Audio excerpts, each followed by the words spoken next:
নমস্কাৰ এই ভিডিঅ'ত আমি আলোচনা কৰিম 5550টা পদৰ ফিজিক্যাল ডকুমেন্টস ভেৰিফিকেশনৰ ওপৰত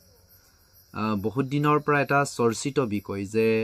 5550টাৰ কাৰণে যেটো ডকুমেন্টস ভেৰিফিকেশন কাম চলি আছে এই কামটো এক সময়ত ষ্টে হ'ব ৰকি যাব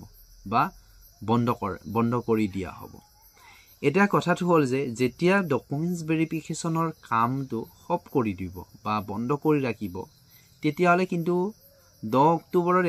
একেদকলে এপইন্টমেন্ট লব পাৰে নে নোৱাৰে বা চৰকাৰে দিব পাৰে নোৱাৰে তাৰ ওপৰত কিন্তু সন্দেহ আছে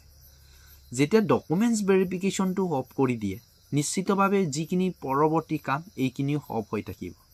ওকে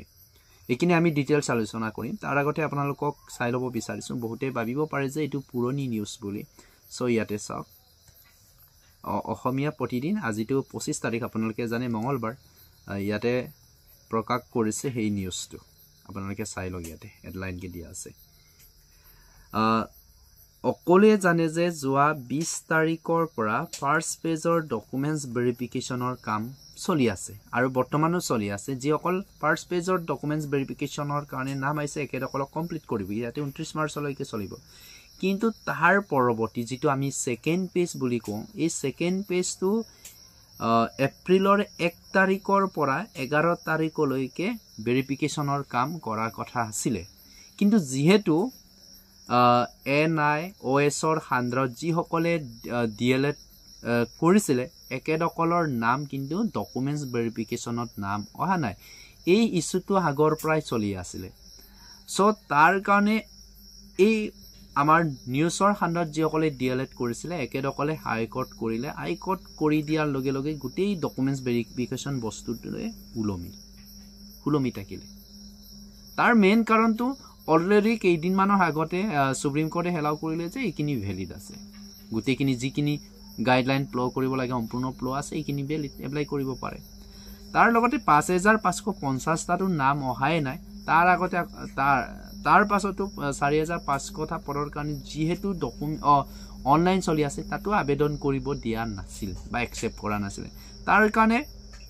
একেদকলে আইকন লাগি গল আৰু আইকনে আজি ফাইনালি সেকেন্ড পেজৰ যেটো ডকুমেন্টস ভেৰিফিকেশন কৰিবলগীয়া আছিল এইটো অফ কৰিবলৈ বা যেটো ইয়াতে চাওক দ্বিতীয় পৰ্যায়ৰ নথি পৰীক্ষণ প্ৰক্ৰিয়া আৰম্ভ কৰিব নোৱাৰিব বুলি নিৰ্দেশ জাৰি কৰা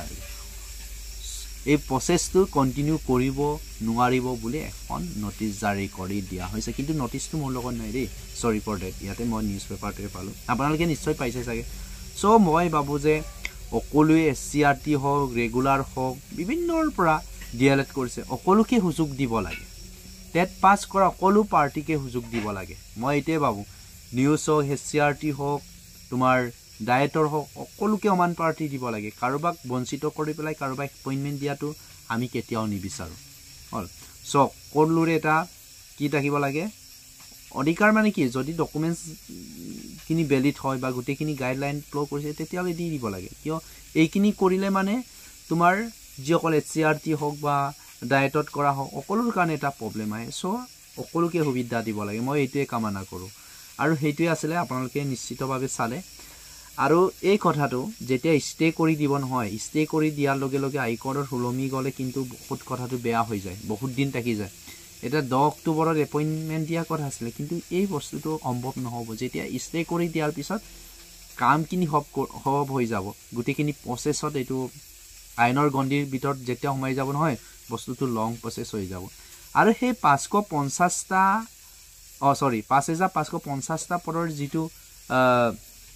এপইন্টমেন্ট প্ৰক্ৰিয়া নিযুক্তি দিয়াৰ যেটো প্ৰসেস এই প্ৰসেসটো যদি ডিলে হৈ যায় তেতিয়ালে 4000 তোমাৰ